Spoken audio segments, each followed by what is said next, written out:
जय श्री कृष्णा। राधे राधे मेरे प्यारे भक्तजनों। आज आप सुनेंगे जाया एकादशी की व्रत गाथा। जाया एकादशी की सभी को हार्दिक शुभकामनाएं करती हूँ। ईश्वर आप सभी को इच्छा पूरा करे, सारे मनोकामनाएं पूरा करे। पूजन विधि विधान। यह व्रत माघ मास के शुक्ल पक्ष की एकादशी को रखा जाता है। इस दिन का व्रत शुद्ध मन से करने का विधान है। शास्त्रों में वर्णित है, मन में किसी भी प्रकार के दुगुरन का विचार नहीं आने देना चाहिए। एकादशी के दिन प्रातःकाल स्नादि नृत्य कर्मों से निवृत्त होकर स्वच्छ वस्तु धारण करे। फिर भगवान श्री कृष्ण का विशेष पूजन रोली, चंदन, अक्षत, जल, पुष्पा, सुगंध, नैवेद्य आदि से षोडशोपचार विधि द्वारा विधिवत पूजन करे। श्री कृष्ण की स्तुति करे। भगवान को भोग लगाकर प्रसाद को भक्तों में बांट दे। उपवास में केवल एक वक्त फलाहार करे। अन्न के सेवन से परहेज करे। दूसरे दिन व्रत का पारण करे। अब सुने जाया एकादशी व्रत कथा। धर्मराज युधिष्ठिर बोले, हे भगवान, आपने माघ के कृष्ण पक्ष की षठतिला एकादशी का अत्यंत सुंदर वर्णन किया है। आप सवेदज, अंदज, उद्बीज और जारा युज चारों प्रकार के जीवों के उत्पन्न, पालन और नाशक करने वाले हैं। अब आप कृपा करके माघ शुक्ल पक्ष एकादशी का वर्णन कीजिए। इसका क्या नाम है, इसका व्रत की क्या विधि है और इसमें कौन से देवता का पूजन किया जाता है। श्री कृष्णा जी कहने लगे, हे राजन, इस एकादशी का नाम जाया एकादशी है। इसका व्रत करने से मनुष्य ब्रह्म हत्यादि पापों से छूटकर मोक्ष को प्राप्ति होता है और इसके प्रभाव से भूत पिशाच आदि योनियों से मुक्त हो जाता है।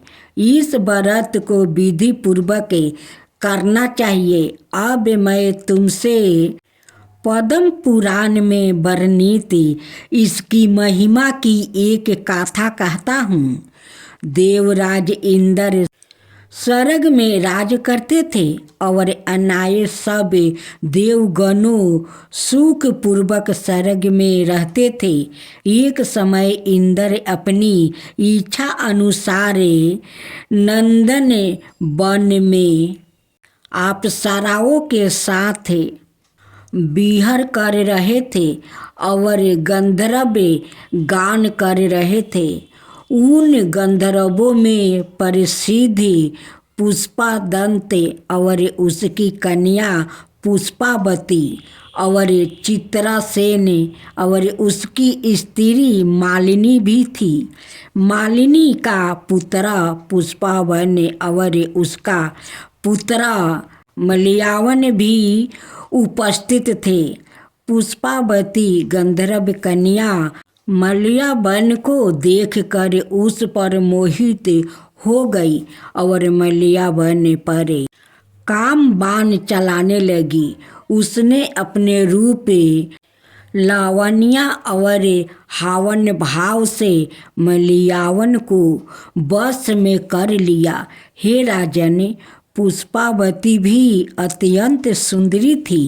अब वो इंद्र को प्रसन्न करने के लिए गान करने लगी, परंतु परस्पर मोहित हो जाने के कारण उनका चित्त भ्रमित हो गया था। इनके ठीक प्रकार ना गाने और ताल सवार ठीक ना होने से इंद्र इनके प्रेम को समझ गया और उन्होंने इसमें अपना अपमान समझ कर उनको श्राप दे दिया। इंद्र ने कहा कि मूर्ख, तुमने मेरी आज्ञा का उल्लंघन किया है, इसलिए तुम्हें धिक्कारा है। अब तुम दोनों स्त्री पुरुष के रूप में मृत्यु लोक में जाकर पिशाच रूप धारण करो और अपने किए का फल भोगो। इंद्र का ऐसा श्राप सुनकर वो अत्यंत दुखी हुई और हिमालय पर्वत पर दुख पूर्वक अपना जीवन व्यतीत करने लगे। उन्हें गंध, रस और स्पर्श आदि का कुछ भी ज्ञान नहीं था। वहाँ उनको महान दुख मिल रहे थे। उन्हें एक क्षण के लिए भी निद्रा नहीं आती। हिमालय पर्वत पर अत्यंत शीत के कारण उनके लोमंच खड़े रहते हैं और दांत मारे शीत के बजते रहते। एक दिन पिशाच ने अपनी स्त्री से कहा कि पिछले जन्म में हमने ऐसा कौन से पाप किया था जिससे हमको यह दुखदायी पिशाच योनि प्राप्ति हुई। इस पिशाच योनि से तो नरक के दुख सहना ही उत्तम है। अतः हमें अब किसी प्रकार का पाप नहीं करना चाहिए। इस प्रकार विचार करते हुए वो अपने दिन व्यतीत कर रहे थे। दय योग से तभी माघ मास में शुक्ल पक्ष की जाया नाम का एकादशी आई। उस दिन उन्होंने कुछ भी भोजन नहीं किया और ना कोई पाप कर्म ही किया। केवल फल फूल खा कर ही दिन व्यतीत किया और साया समय महान दुख से पीपल के वृक्ष के नीचे बैठ गया। उस समय सूर्य भगवान अस्त हो रहे थे। उस रात को अत्यंत ठंड थी। इस कारण वो दोनों शीत के मारे अति दुखित होकर मृत्यु के समान आपस में चिपटे हुए पड़े रहे। उस रात्रि उनको निद्रा भी नहीं आई। हे राजन, जाया एकादशी के उपवास और रात्रि के जागरण से दूसरे दिन पराभात होते ही उनकी पिशाच योनि छूट गई। अत्यंत सुंदर गंधर्व और अप्सरा की देह धारण कर सुंदर वस्तु आभूषण से अलंकृत हो उन्होंने स्वर्ग लोक को प्रस्थान किया। उस समय आकाश में देवता और गंधर्व उनकी स्तुति करते हुए पुष्पा वर्षा करने लगा। स्वर्ग लोक में जाकर उन दोनों ने देवराज इंद्र को प्रणाम किया। इंद्र उनको पहले रूप में देखकर अत्यंत आश्चर्यचकित हुआ और पूछने लगा कि तुमने अपनी पिशाच योनि से किस प्रकार छुटकारा पाया, सो सब बतलाओ। मलयावन ने बोला, हे देव इंद्र, भगवान विष्णु की कृपा और जाया एकादशी के व्रत के प्रभाव से ही हमारी पिशाच देह छूटी है। तब इंद्र ने कहा, हे मलयावन, भगवान की कृपा और एकादशी के व्रत करने से न केवल तुम्हारी पिशाच योनि छूट गई, वरन हम लोग के भी बंदिनिया हो गए, क्योंकि विष्णु और शिव के भक्त हम लोग के बंधनिया है। अत आप धन है। अब आप पुष्पावती के साथ जाकर विहार करो। श्री कृष्णा कहने लगे कि हे राजन युधिष्ठिर, इस जाया एकादशी के व्रत से बुरी योनि छूट जाती है। जिस मनुष्य ने एकादशी का व्रत किया है उसने मानो सब जग जप दान आदि कर लिया है। जो मनुष्य जाया एकादशी का व्रत करते हैं वो अवश्य ही हजारों वर्ष तक स्वर्ग में वास करते हैं। जिया में एक राजा रहा करता था। राजा बहुत ही बुद्धिमान और बलशाली था। राजा सदाए अपनी प्रजा का बहुत अच्छे से ध्यान रखता था। प्रजा भी अपने राजा को बहुत पसंद करता था। राजा की 2 बेटी थी। राजा अपनी दोनों बेटियों से बहुत प्रेम करता था। राजा की छोटी बेटी देखने में बहुत सुंदर और आकर्षण थी और राजा की बड़ी बेटी छोटी बेटी के जैसन सुंदर नहीं थी। वो थोड़ा कम सुंदर थी, लेकिन छोटी बेटी बहुत सुंदर थी। राजा की छोटी बेटी 11 माता की पूजा किया करती थी और सभी लोग राजा की छोटी बेटी से बहुत प्रेम करते थे और बहुत प्रशंसा किया करते थे। राजा भी अपनी छोटी बेटी को बड़ी बेटी से अधिक प्रेम करता था, जिस कारण राजा की बड़ी बेटी को अपनी छोटी बहन से बहुत नफरत होने लगी। राजा की दोनों बेटी जब बड़ी हो गई तब एक पड़ोस राजा में रहने वाला राजकुमार राजा की बड़ी बेटी के लिए रिश्ता लेकर आया। लेकिन जैसे ही उस राजकुमार की नजर राजा की छोटी बेटी पर पड़ी तो वो राजकुमार राजा की छोटी बेटी पर आकर्षण हो गया और उसे पहली नजर में प्रेम कर बैठा। उस राजकुमार ने राजा की बड़ी बेटी के साथ विवाह करने से मना कर दिया और उसने राजा से कहा कि मैं आपकी छोटी बेटी से विवाह करना चाहता हूँ। जिसके बाद राजा की बड़ी बेटी यह देखकर अपनी छोटी बहन से बहुत क्रोधित हो गई और राजा की बड़ी बेटी ने अपनी छोटी बहन को अपना सबसे बड़ा दुश्मन मान लिया। राजा की बड़ी बेटी ने अपनी छोटी बहन से बदला लेने का निर्णय लिया, जिसके लिए उसने अपनी छोटी बहन को जान से मारने का प्रयत्न बनाया। राजा की बड़ी बेटी ने अपनी छोटी बहन को मारने के लिए सबसे पहले एक लड्डू में जहर मिलाकर अपनी छोटी बहन को दे दिया और उसको लड्डू खाने के लिए कहा। लेकिन लड्डू खाने के बाद भी छोटी बहन को कुछ नहीं हुआ।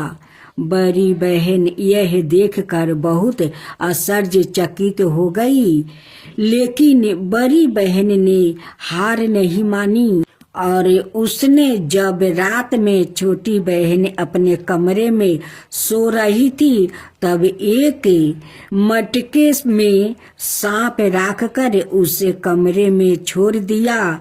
लेकिन सांप भी छोटी बहन का कुछ नहीं कर पाया। जिसके बाद बड़ी बहन ने अपनी छोटी बहन से कहा कि चलो हम लोग कुएं में से पानी भर कर लाते हैं।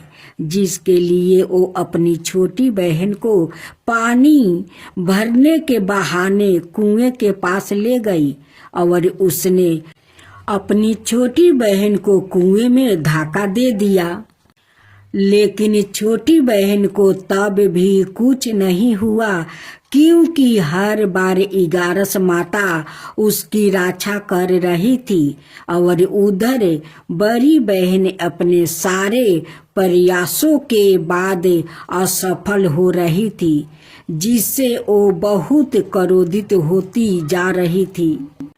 फिर उसने अपनी छोटी बहन के पास जाकर उससे खुद ही पूछा कि मेरी छोटी बहन, तुमको पता है भगवान ने सबकी मृत्यु के एक निश्चय समय पर लिखी हुई है, और कैसे तुम्हारी मृत्यु होगी, क्या यह तुम जानती हो? तब छोटी बहन ने अपनी बड़ी बहन को बताया कि हाँ, मैं तो जानती हूँ मेरी मृत्यु कैसे होगी। छोटी बहन से यह सुनकर बड़ी बहन मन ही मन बहुत प्रसन्न होने लगी और उसने अपनी छोटी बहन से कहा कि तो मुझे अपनी मृत्यु का राज बताओ। छोटी बहन ने अपनी बड़ी बहन से कहा कि मेरी मृत्यु तो एक तोते में है, जो तोते के गले में एक हार है, उससे मेरी मृत्यु होगी। जब तक कोई भी व्याकुत तोते को मार कर वो हार अपने गले में पहनेगा तो मैं मूर्छित हो जाऊंगी, और जैसे ही उस हार को अपने गले से उतारेगा तो मैं वापस से जीवित हो जाऊंगी। अपनी छोटी बहन की मृत्यु का राज जानकर बड़ी बहन बहुत खुश हो गई और उसने अपनी छोटी बहन को मारने के लिए उसके पालतू तोते को ढूंढना शुरू कर दिया, और छोटी बहन को इस बात का आभास हो गया था कि कोई उसकी जान लेना चाहता है, जिसके लिए वो अपने पिताजी के पास गई और उसने अपने पिताजी से कहा कि पिताजी, मेरी मृत्यु के बाद आप मुझे जलाइएगा मत, बल्कि आप मुझे अपनी पुरानी वाली हवेली में एक पलंग में लेटा कर छोड़ दीजिएगा। अपनी छोटी लड़की की यह बात सुनकर राजा बहुत आश्चर्यचकित हो गया। राजा ने अपनी छोटी बेटी से पूछा, बेटी, तुम यह क्या कह रही हो? तब राजा की छोटी बेटी ने बताया, पिताजी, समय किसी के लिए नहीं रोका है, कब क्या हो जाए किसी को कुछ पता नहीं है। और फिर राजा ने अपनी छोटी बेटी से कहा कि तुम ऐसी बातें क्यों कर रही हो? 2-3 दिन में तो तुम्हारा विवाह है। लेकिन छोटी बेटी ने अपने पिताजी को ऐसा करने पर मजबूर कर दिया और उसने वचन ले लिया। राजा ने भी अपनी छोटी बेटी की बात स्वीकार कर ली और 2-3 दिनों के बाद जब शादी का समय आया तब राजकुमार बारात लेकर राजा के घर आया और राजकुमार और राजा की छोटी बेटी का विवाह शुरू हो गया।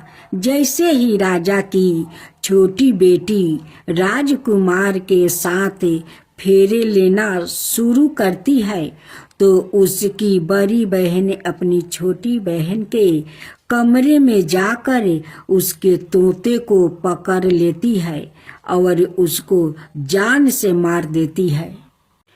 तोते की गले में जो हार था उसको अपने गले में धारण कर लेती है। जैसे ही बड़ी बहन उस हार को अपने गले में धारण करती है तो उधर छोटी बहन 3.5 ही फेरे ले पाती है और वही पर बेहोश होकर गिर जाती है। जिसके बाद राजा ने बड़े बड़े दर्द हाकिमों को बुलवाया और अपनी छोटी बेटी का इलाज करने के लिए कहा। राजा की बात सुनकर वेद ने छोटी बेटी को जब चेक किया तो राजा को बताया कि आपकी छोटी बेटी ना तो जीवित है और ना ही मरी हुई है। यह मैं ऐसा पहली बार देख रहा हूँ। राजा ने वेद और हाकिम को यह बात बाहर बताने से मना कर दिया और उनको कहा कि अगर तुमने यह बात किसी को बाहर बताई तो हम तुम्हें फांसी दे देंगे। राजा ने अपनी छोटी बेटी को पुराने महल में जाकर एक पलंग में लेटा दिया और वहां पर कुछ सैनिक को तैनात कर दिया। वापस अपने महल पर आ गया। राजा की बड़ी बेटी अपने पिताजी के पास आई और कहने लगी कि पिताजी, अगर यह शादी संपन्न नहीं हुआ तो आपकी इज्जत का क्या होगा? आप कहे तो मैं आपकी इज्जत बचाने के लिए राजकुमार से शादी करने के लिए तैयार हूँ। जिसके बाद राजा ने अपनी बड़ी बेटी की बात मान लिया और राजा ने बड़ी बेटी को छोटी बेटी की कपड़े पहना कर मंडल पर भेज दिया। लेकिन राजकुमार यह जान गया कि यह राजा की छोटी बेटी नहीं है बल्कि यह राजा की बड़ी बेटी है। लेकिन जब राजकुमार ने शादी करने से मना किया तो सभी लोग ने राजकुमार को विवश करके राजा की बड़ी बेटी से बचे हुए फेरों को संपन्न करवा दिया और विवाह करवा दिया।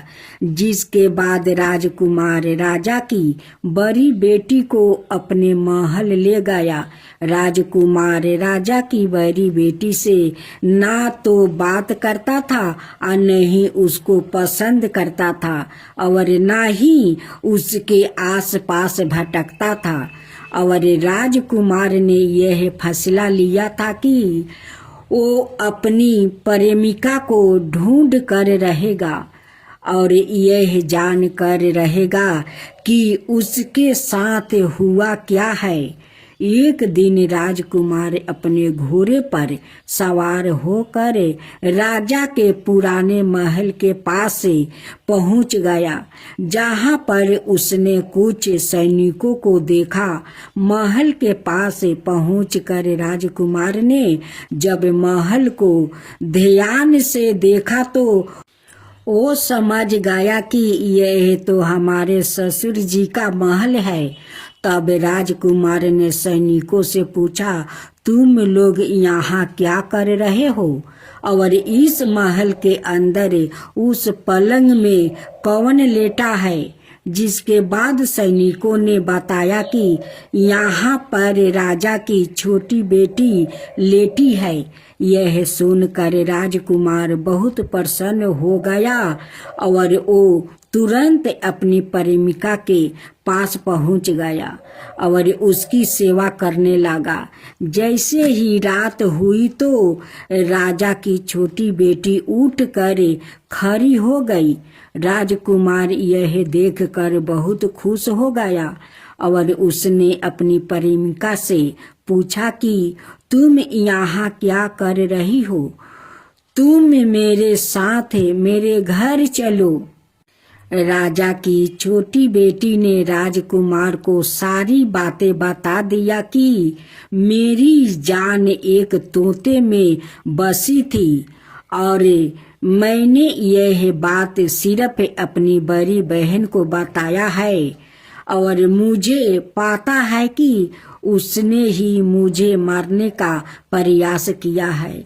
उसके पास एक हार है जिसको वो सुबह पहन लेती है और रात को उतार देती है। जब तक वो हार को पहने रहती है तब तक मैं मूर्छित रहती हूँ, और जैसे ही वो हार को उतार देती है तो मैं जीवित हो जाती हूँ। और जब तक मेरी बड़ी बहन के पास वो हार है तब तक मैं ऐसा ही जीवित और मूर्छित होती रहूंगी।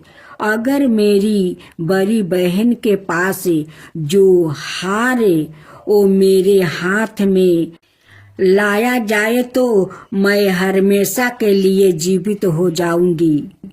राजकुमार यह बात सुनकर राजा की छोटी बेटी के पास रहने लगा, निर्णय ले लिया और उसने अपने बचे हुए सारे फेरे उस पलंग में लेटी हुई राजा की छोटी बेटी के साथ ले लिया और अपना विवाह पूर्ण कर लिया और वही पर ही रहने लगा।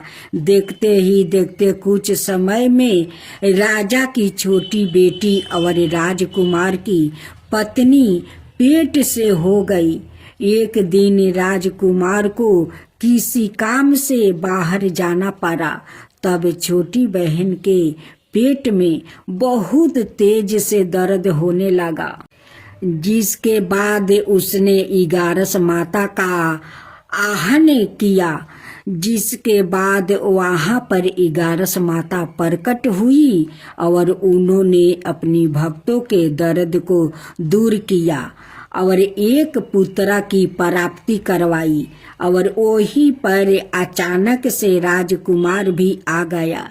राजकुमार ने इगारस माता को देखा तो वो आश्चर्यचकित हो गया और उसने तुरंत माता को प्रणाम किया। और इगारस माता ने राजकुमार से कहा कि जब तुम्हारा पुत्रा 5 बरस का हो जाएगा तो तुम अपनी पत्नी का हाथ लाकर इसके गले में डाल देना। और देखते ही देखते राजकुमार और राजा की छोटी बेटी का पुत्रा 5 बरस का हो जाता है। तो राजकुमार अपने बेटे से कहता है कि बेटा, मैं कुछ काम से बाहर जा रहा हूँ, तुम अपनी माता का ध्यान रखना। और वहाँ से चला जाता है। राजा को बाहर निकलते देख बड़ी बहन के सैनिक देख लेते हैं और बड़ी बहन को जाकर सारी बातें बता देते हैं। जिसके बाद बड़ी बहन अपनी छोटी बहन के पुत्रा को वहाँ से उठवा लेती है और उसको मरवा देती है। छोटी बेटी के पुत्रा के 2 टुकड़े करवा देती है। पहला टुकड़ा चौकी के पास छुपा देती है और दूसरा टुकड़ा अपनी पलंग के नीचे रख लेती है। अब इगारस माता भिखारी का रूप लेकर आती है। एक भिखारिन का रूप राख कर बड़ी बहन के पास चली जाती है। जिसके बाद वहाँ पर भिक्षा मांगने लगती है।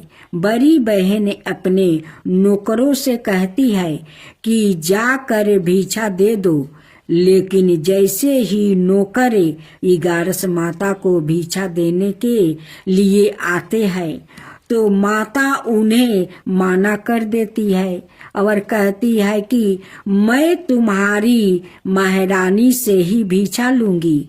जिसके बाद बड़ी बहन सवाए ही भिक्षा देने के लिए माता के पास आती है। तब माता एक बिल्ली का रूप लेकर उसके कमरे में चली जाती है और वहाँ पर छोटी बेटी के पुत्रा को 2 टुकड़े को आपस में जोड़ देती है और उसे जीवित कर देती है। उसे वहाँ से ले जाती है। राजकुमार अपने बेटे को लेकर अपनी पत्नी के पास जाता है और उसे कहता है कि तुम इसका ध्यान रखना।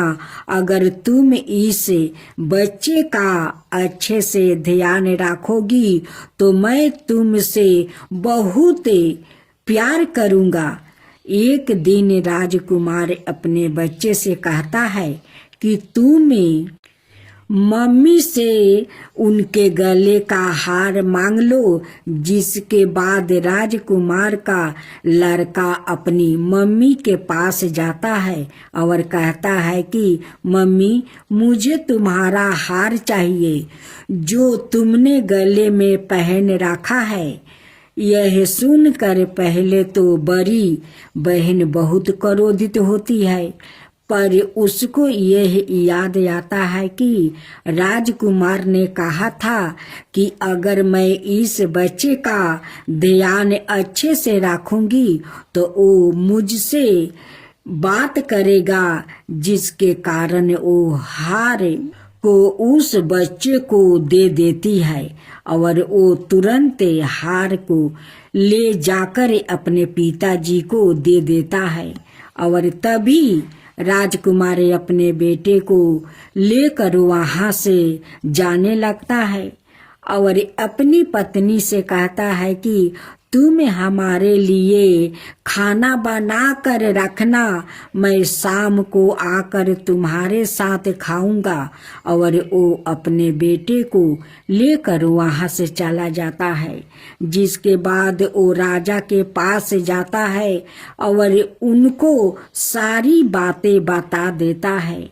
राजा अपनी बड़ी बेटी की यह करतूत सुनकर बहुत क्रोधित होते हैं और अपनी परिवारिश पर ही दोष देने लगते हैं और राजकुमार को अपनी छोटी बेटी के साथ रहने के लिए आदेश देते हैं। दोस्तों, उम्मीद करते हैं आपको यह कहानी बहुत पसंद आई होगी। अब आप सुनेंगे माँ तुलसी की कथा। पौराणिक कथाओं के आधार पर तुलसी कौन है और उन्हें पूजना क्यों जरूरी है, जानने के लिए इस कहानी को जानना होगा। माँ तुलसी का नाम बिंदा था। बिंदा का जन्म राक्षस कुल में हुआ था। राक्षस कुल में जन्म लेने के बावजूद भी बिंदा भगवान श्री विष्णु जी की परम भक्त थी और सदाए बड़े मन से उनकी पूजा अर्चना करती थी। बिंदा जब विवाह लायक हुई तो उनकी शादी राक्षस कुल के दानव राज जलंधर से कर दी गई। यह कहा जाता है कि जलंधर ने समुंदर से जन्म लिया था। विवाह के बाद बिंदा बड़ी ही पतिव्रता से अपने पति की सेवा किया करती थी। जब देवताओं और दानवों में युद्ध छिड़ा, युद्ध पर जाते हुए बिंदा ने अपने पति जलंधर से कहा कि स्वामी, आप तो युद्ध पर जा रहे हैं, लेकिन जब तक आप जीत हासिल करे वापस नहीं आ जाते तब तक मैं आपके लिए पूजा करती रहूंगी और अपना संकल्प नहीं छोड़ूंगी। जलंधर तो युद्ध में चले गए और बिंदा व्रत का संकल्प लेकर पूजा में बैठ गई। बिंदा के व्रत का प्रभाव इतना था कि देवता जलंधर से जीतने में नाकाम हो रहे थे। जब देवता हारने लगा तो सभी ने भगवान विष्णु से प्रार्थना की कि किसी भी तरह वो देवताओं को युद्ध जीतने में मदद करे। भगवान विष्णु बड़े ही असमंजस स्थिति में थे। वो सोच रहे थे कि बिंदा को कैसे रोका जाए, जबकि वो उनकी परम भक्त थी। बड़े ही सोचने के बाद श्री विष्णु जी ने बिंदा के साथ छल करने का निर्णय ही ले लिया।